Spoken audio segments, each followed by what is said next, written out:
The third step in the ASCAR framework is the cost of finance. How do we assess the cost of finance?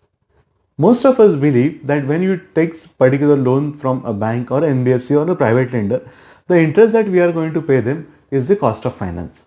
And that's a very simple measure. When you start a business, you put in your own money. That's your own money, so there is no interest is what you believe.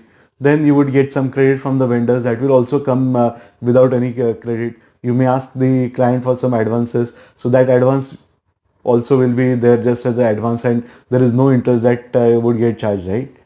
Then you believe that only when you go to a bank or to a private lender or to NBFC and you get a formal lending from them, that's a point in time the interest component comes in, and that is what we can refer as the known component of cost of finance.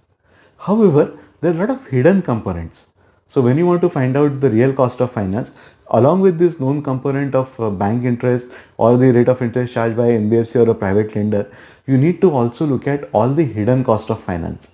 And what these hidden cost of finance are? First, let's start with your own capital. Is it free?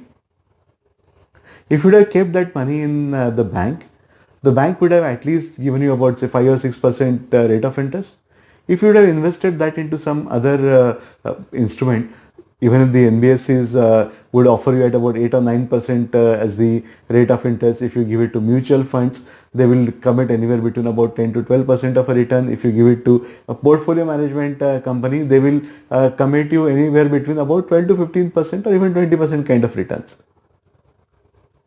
Then, what is the return on the money that you have invested in your business? The banks give you all the credit after doing a complete due diligence. They will look at your infrastructure, they will look at your inventory, they will do all the assessment, make you sign all the agreements. Even they become the insurance, even for the insurance, the bank becomes a nominee, right? So everything is then hypothecated to the bank, and once all these formalities are done and you sign those hundreds of papers, that's a point in time bank will lend you something. So when you are lending your own money to your own business, what should be the cost of finance? My suggestion is, please consider the rate of interest on your own capital to be twice the rate of interest that you are paying to a bank. So if the bank is offering you a credit at about 9%, apply a credit of 18% on your own money and then see if the business is feasible. If the business is feasible after this 18%, this cost of finance getting added in your the revenue, the profitability working. If your business is then profitable, which means that your own investment is going to give you a lot more returns. If with this particular interest component, your profitability is going down and your business is not sustainable, it means that over a period of time, no matter how much, for how long duration you run, you are not going to create a value in your business. You can create a value in your business when the return on your own investment at the rate twice the rate of bank rate are justified by your own business, and that's a very, very important criteria to look at it. The second thing that you need to look at is basically the receivables. If the clients agree to pay you in 30 days but they pay you on day 60 or day 90, who is responsible for the credit for the period in between? You are expecting your money on day 30th, and that is you expect it to take care of your next month expenses.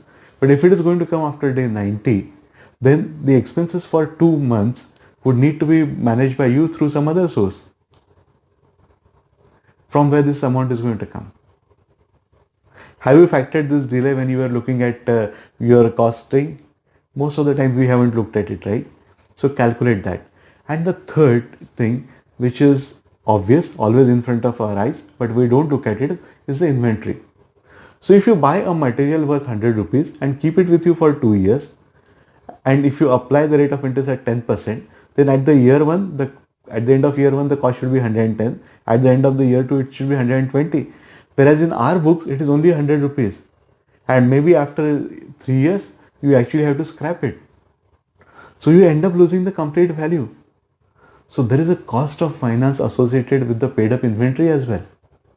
Calculate all of this, and that is what will tell you what is the exact cost of working capital in your business. And then you would be able to understand what are the ways for optimizing that. We'll look at this in the next video.